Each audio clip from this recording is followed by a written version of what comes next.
राशि बेटा, तुम समझती क्यों नहीं? नहीं पापा, आप समझिए मेरी बात को।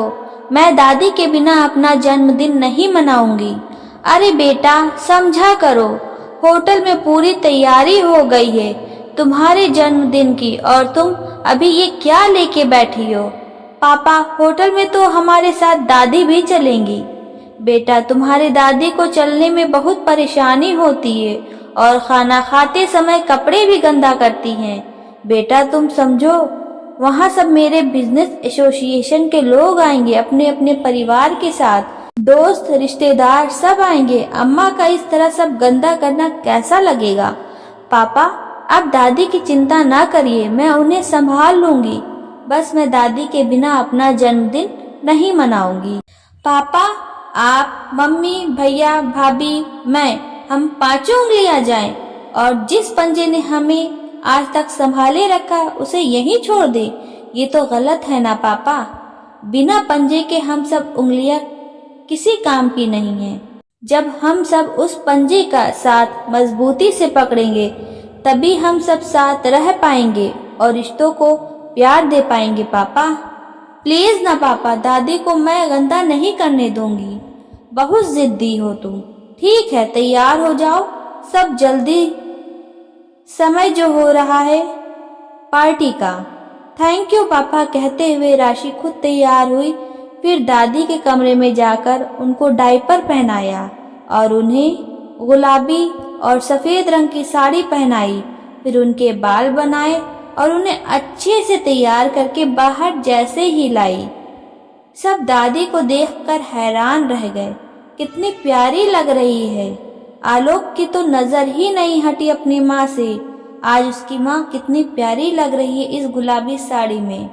फिर सब पार्टी में गए। वहाँ भी राशि अपनी दादी का पूरा ध्यान रख रही थी, साथ ही साथ आए हुए मेहमानों का अभिवादन भी कर रही थी। उसने केक भी अपनी दादी के साथ काटा और उनको अपने हाथ से खाना खिला रही थी। पार्टी बहुत अच्छे से संपन्न हुई और सभी घर आ गए। दूसरे दिन पार्टी में आए सिन्हा साहब और उनकी पत्नी आलोक के घर आए और बोले कि भाई आलोक जी, हमें आपकी बेटी हमारे अरुण के लिए बहुत भा गई है। कल जब इसे हम तीनों ने देखा और देखते ही रह गए। जो बच्ची अपनी दादी का इस तरह ध्यान रख सकती है वो तो हमारे घर को स्वर्ग बना देगी। सिन्हा साहब की पत्नी ने अपनी झोली आगे बढ़ा दी और कहा कि हमें बस राशि को अपने घर की बहू बनाने दीजिए। अरुण को भी राशि बहुत पसंद है। आलोक अरुण को बहुत अच्छे से जानता था और वो भी चाहता था कि उसकी बेटी राशि की शादी सिन्हा साहब के बेटे अरुण से हो। उसने कहा कि सिन्हा साहब, मैं भी यही चाहता हूँ कि राशि और अरुण की शादी हो जाए, पर मेरी बेटी राशि अभी महज 20 साल की है। इतनी जल्दी मैं उसकी शादी नहीं कर सकता। अभी उसे पढ़ना है, सीए की तैयारी कर रही है वो। आलोक जी, आप रोका कर दीजिए, शादी बाद में कर लेंगे या राशि शादी के बाद पढ़ लेगी। अरुण भी सीए, हम तो चाहते हैं कि राशि भी पढ़कर सीए बने और दोनों साथ में फर्म खोलें, पर आप रिश्ता आज पक्का कर दीजिए। हमें हमारी सर्वगुण संपन्न राशि दे दीजिए। राशि से जब पूछा तो उसने भी हाँ कर दी, क्योंकि राशि भी अरुण को जानती थी।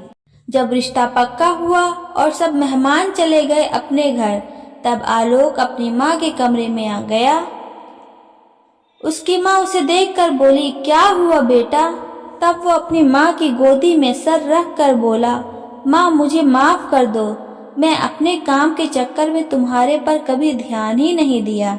सही कह रही थी राशि, पंजा ही ना होगा तो हम उंगलियां किस काम की? पंजा होगा तभी तो मुट्ठी बनेगी, तभी तो अपने के प्यार का एहसास होगा ना। माँ, अब से मैं तुम्हारा वैसा ही ध्यान रखूंगा जैसे तुम मेरा बचपन में रखती थी।